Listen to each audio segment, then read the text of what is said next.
Okay, let's talk about Charles Dickens' masterpiece, David Copperfield. I mean, it's one of the great landmarks of English literature, right? But what you might not know is that behind this incredible story of a boy's journey to manhood, there's a secret so painful, Dickens kept it hidden his entire life. And it's the very thing that makes this book so powerful.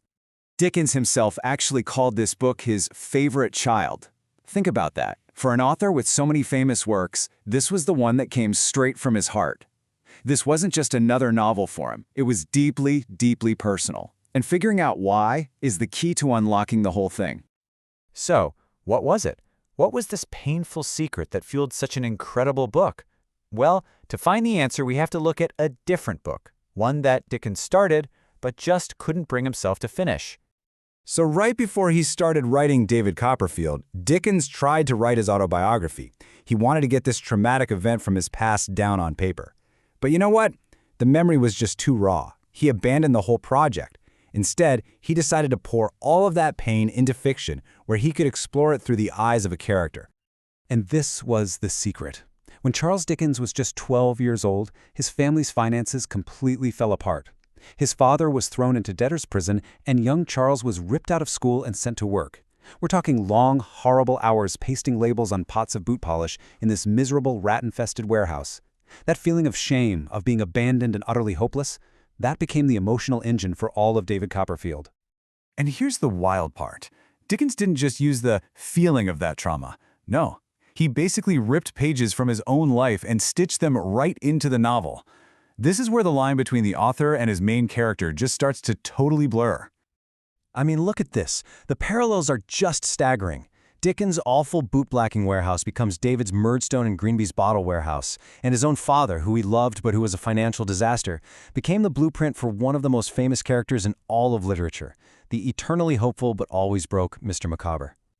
But the novel is so much more than just Dickens' story. It's filled with this huge cast of characters that are just unforgettable.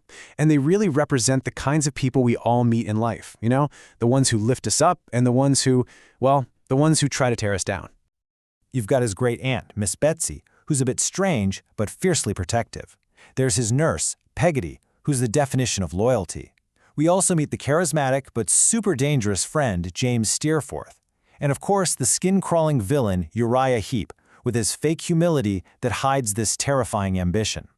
These characters feel so real because they're archetypes we all recognize. David's journey is also really defined by the two women he loves. His first wife, Dora, is beautiful and fun, but totally impractical. He calls her his child wife. And then there's his childhood friend, Agnes. She's his moral compass, his good angel, and she represents maturity, wisdom, and what a real partnership looks like. When you strip it all down, this novel is really about David's long, hard road from being this vulnerable, lost little boy to becoming a successful and self-aware man. It's pretty much the ultimate story of overcoming the odds. And this slide really breaks down his life's journey perfectly. First, he has this absolutely cruel childhood. Then, he gets a second chance, a new beginning with his aunt. He experiences love and then devastating loss. He survives this insane climactic storm, both literally and metaphorically, that takes people he cares about. And finally, he finds his home, becomes a writer, and marries his true soulmate, Agnes. So, why are we still talking about David Copperfield more than 170 years later? What is it about this book that makes it such a timeless classic? Well, for starters, it's a perfect example of something called a Bildungsroman. Now, that's a fancy German word, but all it really means is a coming-of-age story. It's a story that follows a character's journey from being a kid to an adult.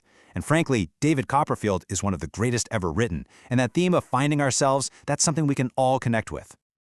Ultimately, David Copperfield lasts because its themes are just universal. It's a story about resilience, about getting back up no matter what. It's a fierce critique of social problems like child labor. It has a cast of characters that feel so alive they could walk off the page. But more than anything, it's the novel where Charles Dickens finally gave a voice to his own secret pain, and he turned that personal trauma into one of the most powerful stories ever told. The whole book shows us how our lives are shaped by the people we let in, our good angels and our bad ones. And it leaves us with a question that's really worth thinking about. Who are the people who have shaped your story?